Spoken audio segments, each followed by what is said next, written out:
Investigators were overwhelmed by the carnage in a single case: arson, murder, fraud, suicide, and more. The bizarre trail of evidence left even seasoned investigators baffled. Could forensic science unlock its secrets?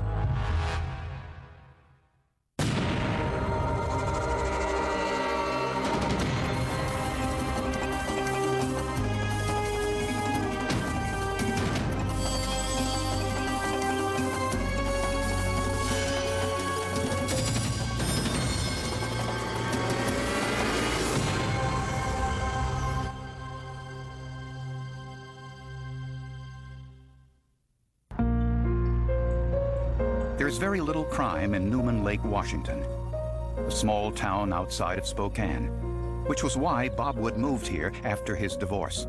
What attracted me to Bob was he seemed to have a lot of care for his children. He was a single father. I was a single mother at the time. We had a lot in common in that factor. Bob had custody of his two children, 16-year-old Teresa and 11-year-old Christopher. For the Wood family, February 9th, 1999 began like most other mornings. Teresa left for school around 8 a.m. Bob Wood left for work soon afterwards, and Christopher was the last one out of the house.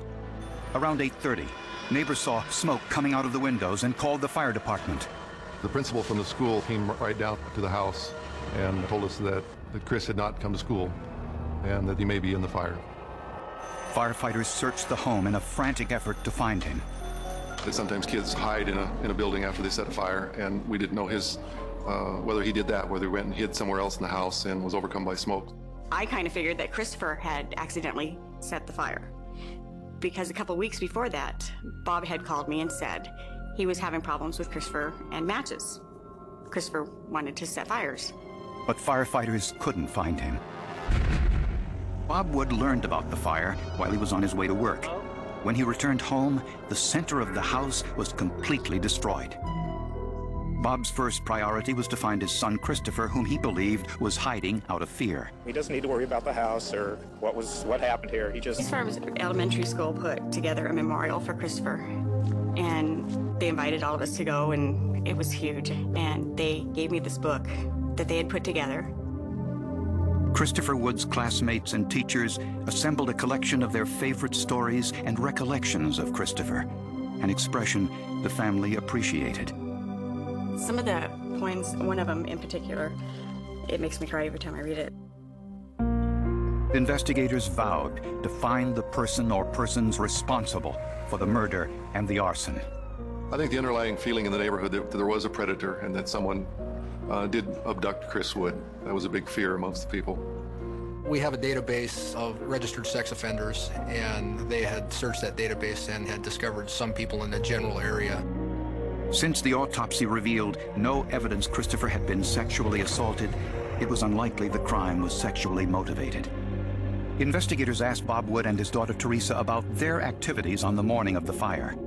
Teresa said she left for school at 8 o'clock. Bob said he left for work around 8:20. And Christopher was eating breakfast. He didn't normally leave for school until 8:30. None of the neighbors reported seeing Christopher that morning. Investigators began to question Bob Wood's actions on the morning of the fire. They remembered it took him a long time to get home after he learned about the fire. It took him almost 2 hours to get home, and that would have been at most a 66-minute trip. The question is, how was that accounted for?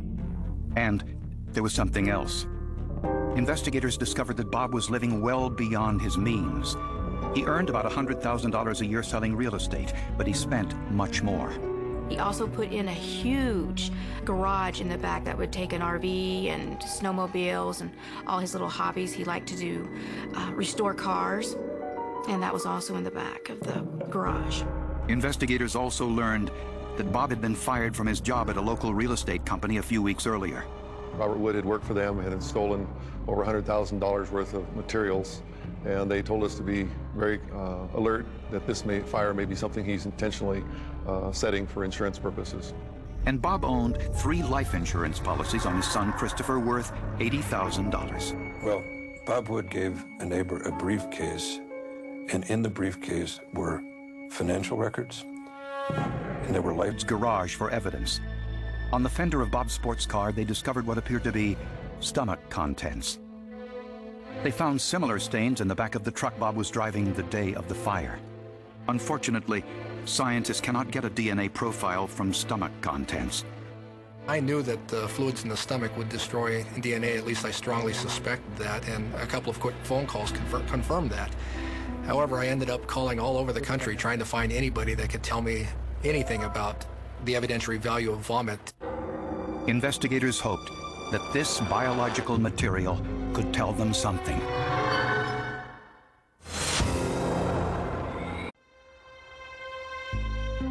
Investigators hoped the stomach contents found in the back of Bob Wood's truck and on the fender of his sports car would tell them something about what happened to Christopher Wood. So the samples were sent to forensic microscopy detective Bill Schneck, who examined the material with a polarized light microscope.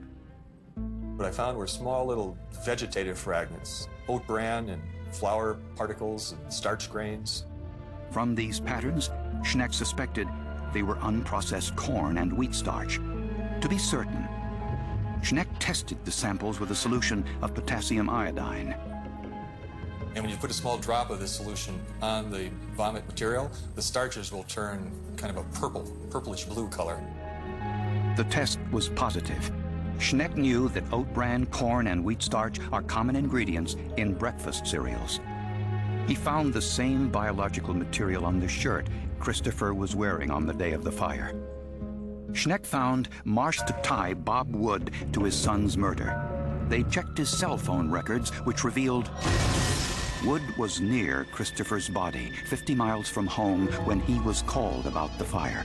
In other words, it put him in the location where Chris was jettisoned at about the time that Chris would have been jettisoned. Finally, investigators had to determine if the smoke and fire seen by Wood's neighbors at 8:30 could have been created by a fire set just 10 minutes earlier at 8:20, the time Wood said he left the house. The ATF purchased 3 sofas identical to the one in the Woods home. We wanted to see how the sofa would behave when exposed to fire. How fast would this sofa become totally involved? When would it reach its max heat release rate? And how much energy would the sofa produce? Given the size of the Woods family room, the fire would have to generate at least 2,200 kilowatts of energy to engulf the room within a 10-minute period. Tests showed the burning sofa would generate more than enough energy in that time frame. Mr. Wood said that he left at 8:20. Therefore, we concluded that Mr. Wood was present at the time the fire was started. Bob Wood was arrested and charged with arson and first-degree murder. It always amazes me that truth turns out to be stranger than fiction. You know, this is the worst case of arson for profit that I've ever seen in my career. While incarcerated, Bob Wood insisted he was innocent. I would never do anything to hurt my son. He was very special. He was a good boy, and he deserved to have a life. He really did. Yet his ex-girlfriend said Wood didn't always treat Christopher kindly. He was really hard on Christopher, and if Christopher did anything wrong, he would just immediately discipline him and just really lash out at him. But with Teresa, she was his little girl. So to me, there was a big disparity between how he treated the two. Wood's excessive spending left him deep in debt. Making matters worse, he was fired from his job for embezzling close to $100,000. Prosecutors believe Bob killed Christopher for the $80,000 in life insurance. On a cold February morning, Wood waited until Teresa left for school and then killed his son. In the process, Christopher vomited, leaving behind the evidence which would later implicate his father. Bob finished dressing Christopher, but he put Christopher's shoes on the wrong feet. While carrying Christopher's body to his truck, Bob brushed against his sports car, inadvertently leaving his son's stomach contents on the fender. He put his son's body in the trash can in the back of his truck. Bob went back inside, set the sofa on fire, grabbed his son's backpack, and left the house at 8:20. Bob dumped his son's body in a snowbank 50 miles from home, and here he received the cell phone call telling him of the fire. Hello? On his drive back, Bob threw Christopher's backpack along the side of the road. He washed his truck, but failed to remove all of the biological evidence, and he discarded the trash can near the car wash.